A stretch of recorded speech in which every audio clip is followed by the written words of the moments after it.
Oh guys, ini pisang tanduknya baru datang, masih fresh, masih seger, ya. Tuh.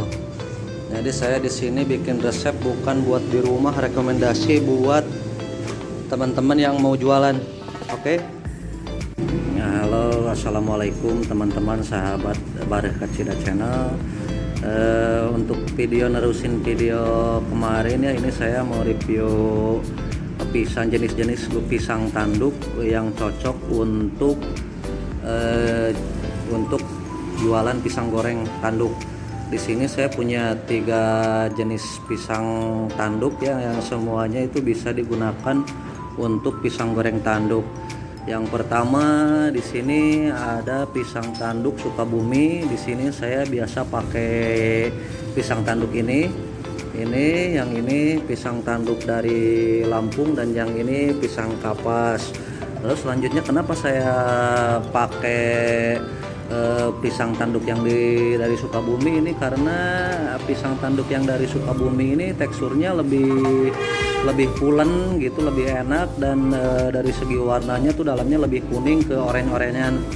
Kalau yang dari Lampung ini sama juga, kalau enaknya sama enak, cuman kalau yang dari Lampung itu harus, kalau yang seperti ini gitu, yang namanya seperti ini, yang mulus seperti ini kulitnya, itu harus tingkat kematangannya harus matang banget, baru kerasa manisnya. Dan dalamnya warna dalamnya tuh warna dagingnya putih.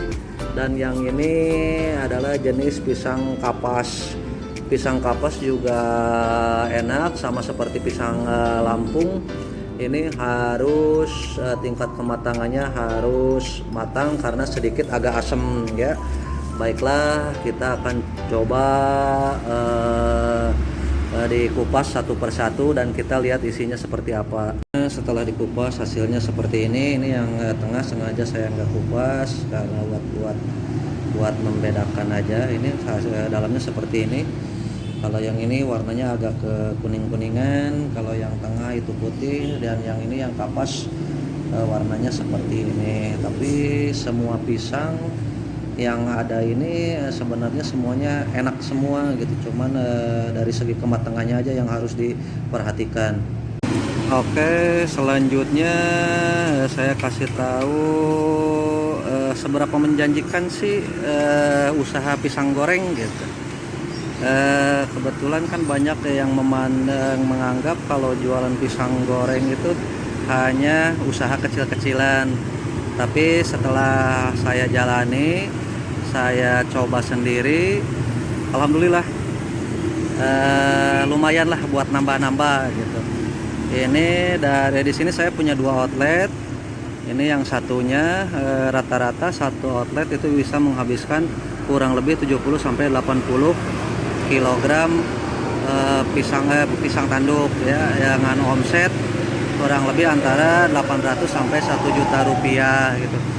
Dari omset sekian 800 sampai ke 1 juta itu, untuk laba bersihnya itu kurang lebih 30%.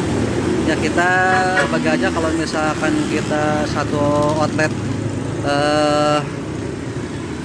omset kita 1 juta dibagi 30% itu kurang lebih 300.000 itu untuk satu outlet. Dan kalau punya 2 outlet ya kita bisa dihitung aja, tapi itu kan namanya juga jualan tuh fluktuatif gitu,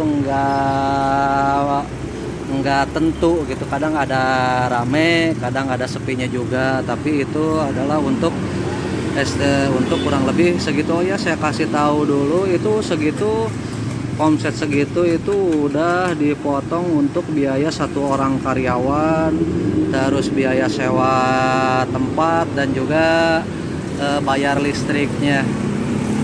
Oke, ya cukup menjanjikan sebenarnya gitu. Terus risikonya tuh sangat kecil sekali, maksudnya sangat kecil sekali itu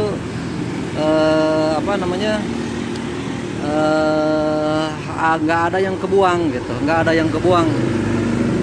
di sini itu soalnya untuk adonan aja kalau kita nggak habis, kalau saya sistemnya nggak bikin adonan langsung brok banyak gitu, nggak. Kita bikin per 1 kilogram, habis bikin lagi supaya fresh ya, supaya adonannya fresh. Terus kalau misalkan nggak habis juga ditaruh di kulkas, kalau di kulkas besoknya bisa dipakai lagi gitu ya, jadi nggak buang gitu, nggak buang. Itu enaknya tuh di situ. Terus kita nggak perlu peralatan yang spesial karena kita bisa menggunakan peralatan rumah juga, karena di sini kan kita pakai ayakan bambu, pakai baskom, terus kuali, kompor, meja juga meja seadanya gitu ya, seperti ini. Oke, sahabat-sahabat semua, semoga terinspirasi. Barangkali teman-teman mau ada yang ditanyakan, silahkan tulis di kolom komentar ya. Nanti kalau ada yang kurang jelas saya kasih tahu. Oke, selamat mencoba dan semoga berhasil. Terima kasih.